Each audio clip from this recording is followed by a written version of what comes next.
Andrés Hernández García, gerente de las salinas de Fuencaliente y tercera generación.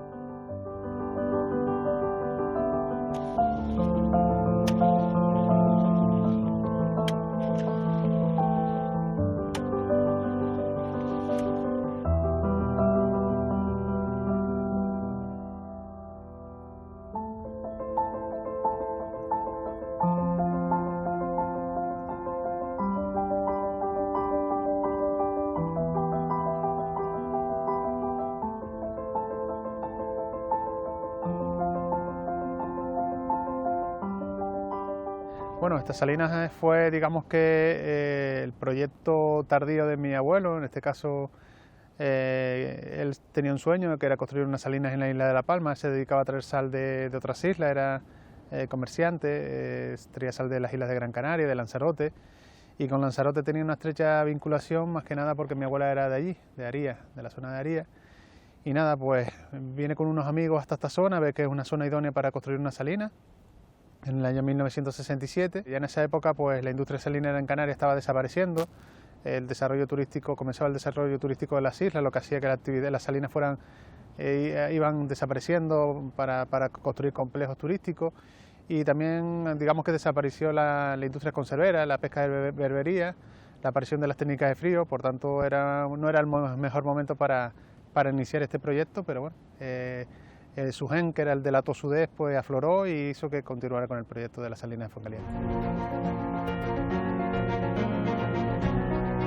Como anécdota, pues fue que la equivocación más que nada porque sobrevino un volcán pocos años después de haber iniciado la construcción, como fue el Tenegui en el 71. Si lo llega a saber, pues posiblemente hubiera esperado unos años para empezar a construirla. Ese volcán hizo que incluso se pensara en no continuar construyéndolas porque bueno, ya era, digamos que, conocedor de la franca decadencia del sector de las salinas en Canarias, veía que era un método constructivo bastante costoso para la época, porque prácticamente todo se tuvo que construir a mano, poco se empleó la maquinaria, maquinaria pesada. Y bueno, y porque veía que era un producto que cada vez más infravalorado, sobre todo porque habían empezado a aparecer grandes multinacionales salineras en donde producía a gran nivel y a bajo coste, y hacía que pues la actividad de sal no fuera nada rentable. Pero bueno, ante todo eso se repuso y ahí continuamos. Hubo ese relevo generacional y decidimos un poco orientarnos hacia la diversificación mediante otras actividades complementarias a las salinas, como ha sido el restaurante, o en su momento diversificando el producto con la aparición de la flor de sal. Fuimos los pioneros en la producción de sal en Canarias, y bueno, a partir de ahí conseguimos aumentar la rentabilidad y hasta la actualidad, en donde ya pues las salinas, digamos, sobre todo por un elemento primordial que es el nivel de concienciación local que hay hacia nuestro producto, pues siguen vivas y esperamos que se siga transmitiendo a sucesivas generaciones. Por el método de captación se ve que son unas salinas relativamente recientes. Tenemos un pozo vertical situado muy cerca del mar, un pozo de 4 metros, actualmente son electrobombas. Digamos que el primer elemento que vino como elemento de impulsión del agua hacia el cocedero madre era un motor Deus de manivela y mecha, de motor diésel, pero la llegada de la luz en el 2005 hasta esta zona, porque antiguamente no había luz, hizo que ya nos focalizáramos hacia la electrobomba. Y esas electrobombas elevan el agua hacia lo que llamamos cocedero charca madre, que es la que se encuentra a mayor desnivel de todas, la más alta de todas, y por desnivel vamos bajando el agua de un cocedero a otro. La finalidad de ir bajando de cocedero en cocedero es que el agua cada vez tenga más grado de salinidad, se vaya concentrando, hasta que llegue a esta última etapa, que son los cristalizadores o salinas, donde ya llega un agua bastante curtida. El agua del mar tiene unos 36 gramos de sal por litro, y la finalidad es que cuando entre al cristalizador sea un agua de 250 gramos de sal por litro. Y ahí con esos elementos sol y viento terminan de evaporar y cristalizar, y ahí ya se recolecta la sal de forma muy tradicional. Se sigue manteniendo la misma metodología tradicional, que es la de rastrillo, que es la herramienta principal, con la que arrastramos la sal hacia lo que llamamos talubalache, que es hacia el borde de la salina, y después con una pala manual lo que hacemos es sacarla al pasillo, para que hacer las montañas en el pasillo, que es la imagen más peculiar de las salinas, ver las montañas de sal en los pasillos negros, ese contraste negro y blanco, y es en los pasillos donde digamos que el sol y el viento terminan de secar el producto, y al mismo tiempo el sol, digamos, que termina de blanquear la sal. A partir de ahí ya llega otro proceso que es totalmente tradicional, manual, que es mediante carretillas, llevarla hacia la zona del almacenamiento, hacia el almacén, en donde se guarda el producto y a partir de ahí ya empieza todo el proceso de producto, y haciendo sal gruesa, sal fina, que utilizando para ello un molino, que es el que tritura el grano de grueso a fino, dependiendo del producto que vayamos a hacer. Y en el caso de la sal fina también pasa por un tromel, por un secador, para quitarle parte de la humedad que conserva. Y ya después empieza todo el proceso de envasado, ya sea en todas las referencias, sacos de carácter industrial, como son los sacos de 25 kilos que utiliza la industria alimentaria, queserías, panaderías, o el paquete de supermercado, el paquete de 1 kilo de sal gruesa, que es con una máquina semiautomática, o si no vamos a la flor de sal, que es un proceso que aún se sigue también desarrollando de forma manual, más que nada por la fragilidad del producto, que toda la gama de flor de sal se hace de forma manual.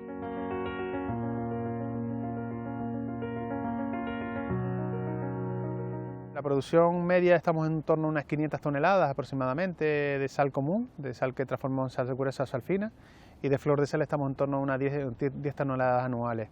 Los ciclos productivos se parecen mucho a la agricultura, lo que difiere es simplemente que los agricultores normalmente quieren que llueva, nosotros queremos que llueva, pero tarde.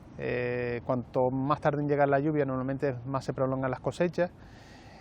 Podemos decir que la producción media está en torno a esas 500 toneladas, aunque bueno, en los últimos años, sobre todo después de la erupción del volcán Tajo Gai, que aquí llegó la ceniza con gran virulencia, pues hemos estado a casi el 50% de la producción, porque hemos tardado mucho en recuperarlas, limpiarlas y ponerlas en funcionamiento, pero ya por fin este año creo que estaremos en la producción media anual, que está en torno a las 500 toneladas anuales. La flor de sal es una especie de nata que se forma en la superficie del cristalizador, sobre todo cuando no hay mucha humedad relativa y poco viento. Se crea esa nata en la superficie, y con una herramienta que llamamos sedazo lo que hacemos es recolectar esa nata antes que se precipite al fondo. Esa es una sal escamosa, una sal más sutil, una sal altamente valorada. En nuestro caso de sal común estamos en torno a las 500 a 600 toneladas anuales, de flor de sal no llegamos a las 10 toneladas anuales, un proceso bastante complejo. Es una sal que nosotros, hablando mal y pronto, definimos como una sal puñetera, porque normalmente se forma al atardecer, cuando tienes ganas de ir a descansar después de una jornada en la salina, es cuando vemos flotando esa nata, esa escama, y es cuando tenemos que salir a recolectarla, porque un sereno de la noche o simplemente que vuelva a entrar el viento la precipitaría al fondo y desaparecería. Entonces tenemos que estar muy pendientes en época productiva de ese producto para que no se pierda. Es una sal que se utiliza más que nada para aderezar, no para cocinar, es simplemente para utilizar siempre en crudo. Y bueno, y es altamente valorada en el mercado. Bueno, las salinas son, la mayor parte de todas las salinas de Canarias tienen catalogaciones de espacios naturales protegidos. Esta concretamente es un sitio de interés científico, y no solo es debido a la avifauna que llega hasta esta zona, más de 30 especies distintas ya han llegado a las salinas de Foncaliente, sino también debido a esos elementos, esas halobacterias que viven en las salinas, como es la Dunaliella salina, que tienen gran valor científico. La Dunaliella salina tiene estados de estrés por falta de oxigenación, sobre todo en momentos puntuales como es un cambio de alto nivel de humedad, poco viento o incluso una pequeña llovizna hace que se estrese y coja esas coloraciones rojizas. Si nos fijamos sobre todo en aquellas zonas en donde están las salinas más azocadas por el viento, es en donde su método de defensa de la Dunaliella es de coger un color más rojizo. En cambio, en aquellas superficies que están más abiertas, donde le llega más cantidad de aire, hace que no se estrese tanto y que sea más blanquecina, ¿no? Más blanca. Dentro de una cadena más común que vemos normalmente y que nos llama la atención es cuando vemos los flamencos de color rosado. No es debido a que nazcan de color rosado, sino es debido a que se alimentan de la Dunaliella, pero no de forma directa, sino a través de un crustáceo que también vive en las salinas, que se llama Artemia salina, que se ha alimentado de esa Dunaliella, ha cogido el pigmento rojizo ocre y al mismo tiempo que llega el flamenco se alimenta de esa Artemia y hace que ese color rosado se transmita al plumaje de los flamencos, que es lo más característico, aunque también vemos pequeños limícolas que normalmente debajo de las alas también tienen esas coloraciones rojizas.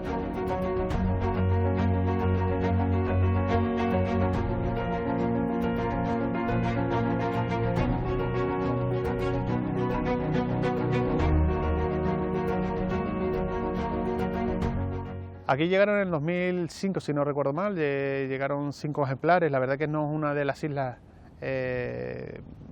digamos que donde predomina más cantidad de aves migratorias.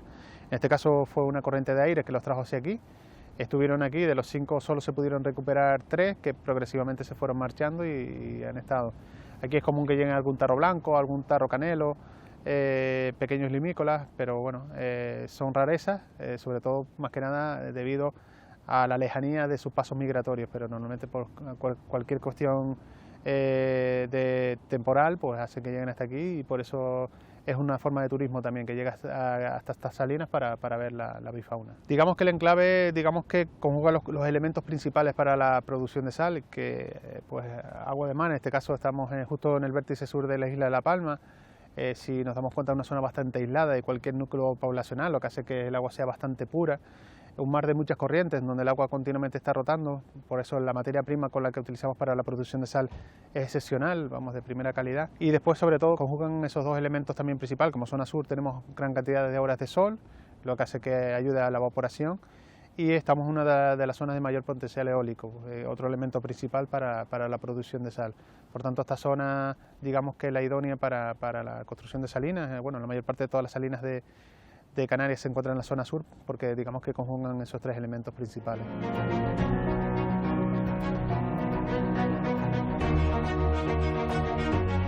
La característica es que el proceso productivo se sigue realizando como antaño, es decir, de forma muy tradicional.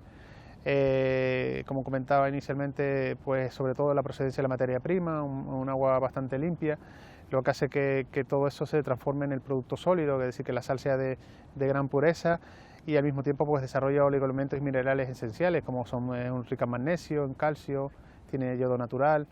Todos esos elementos hacen que el producto, pues como sal marina, sea un producto también altamente valorado. Desde los años 2010 empezamos a desarrollar un proyecto de sales aromatizadas, que incluso tenemos un proyecto de seguir mejorándolas, en donde buscábamos un poco sinergias con otros productores locales. Empezamos a hacer sal de vino, por ejemplo, con una bodega de aquí del municipio, aprovechando un vino Seus Negramol de gran aroma, gran cuerpo, de un color bastante bonito. Empezamos a hacer sales de vino. Empezamos a utilizar limón y pimienta, empezamos a utilizar sales de mojo rojo y mojo verde, todo eso buscando esa sinergia con otros productores, incluso inicialmente bajo el paraguas o bajo el apoyo de un centro ocupacional que nos armaba incluso las cajas, intentando buscar esas colaboraciones en una isla tan pequeña, y la verdad que fue un proyecto que surgió con la idea de que fueran pequeñas producciones, y por suerte ha ido creciendo y constituye uno de los principales productos de mayor rotación, esas sales aromatizadas. A partir de ahí se han desarrollado nuevas sales, como sales de chocolate, de almogrote, de aceituna negra. Incluso pues en el futuro tenemos intención de hacer sales basadas en el mercado ecológico. Bueno, justamente hace unos meses nos hemos certificado como producto ecológico, y lo que buscamos es que las sales aromatizadas sean también estén dentro de esa gama de producto ecológico. Hemos conseguido que las dos actividades fueran rentables, es decir, la actividad salinera se sustenta por sí misma, y la actividad de restauración pues también, ¿no? En este caso yo creo que es un complemento. El gran valor del restaurante es que está en unas salinas que están funcionando al 100%, es decir, nosotros como empresa familiar y con gran aprecio a la actividad tradicional, sabíamos que cualquier actividad que se desarrollara aquí estaba supeditada a la continuación de la actividad salinera al 100%, es decir, lo más cómodo hubiera sido decir, bueno, dejo una pequeña parte en producción para que el turista vea cómo trabajamos en la salina y nos enfocamos al nivel turístico, que es la parte más rentable.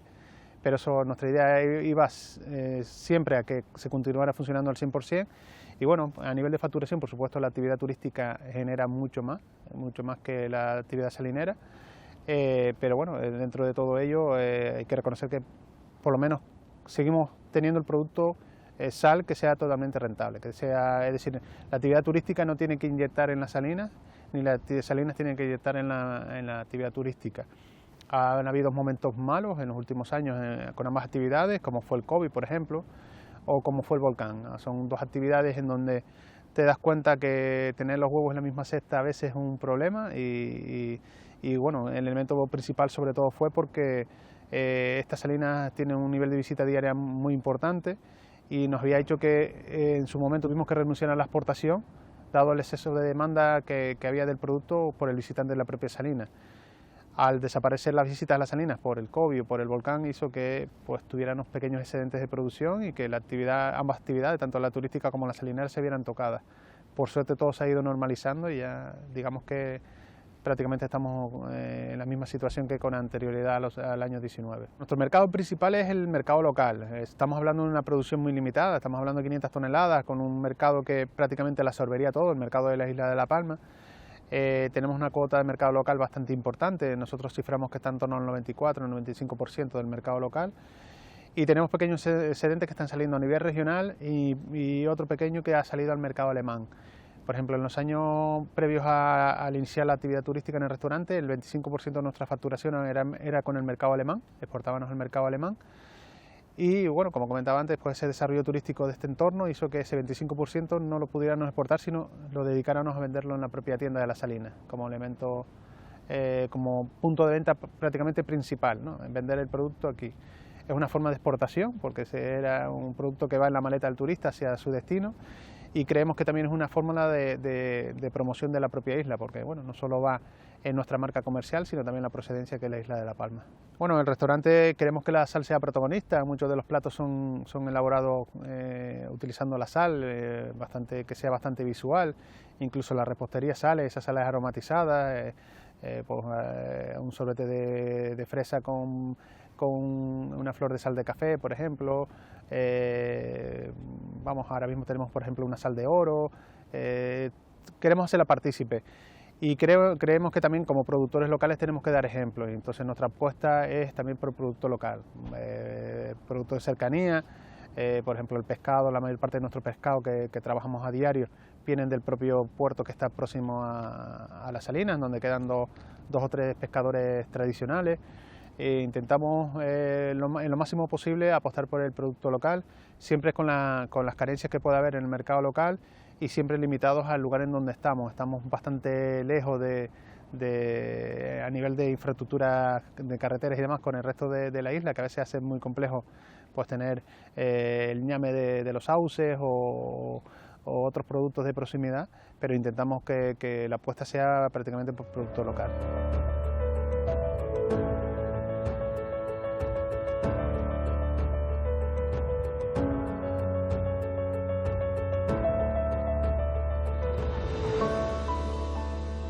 Lo que buscamos sobre todo es normalizarnos, digamos, a la misma situación previa a ese COVID que nos tocó tanto a todos y que se hizo que la situación fuera más grave a partir del volcán del Tajo Gaite. Queremos volver a esa normalidad donde todo fluya un poquito mejor, donde la consecución de mano de obra, que ahora mismo es uno de los principales hándicaps a la hora de desarrollarte, tanto turísticamente o empresarialmente en la isla, se vuelva a normalizar. Y eso es un poco lo que buscamos. Si conseguimos, digamos, que normalizar esas situaciones, pues la actividad y el futuro está garantizado.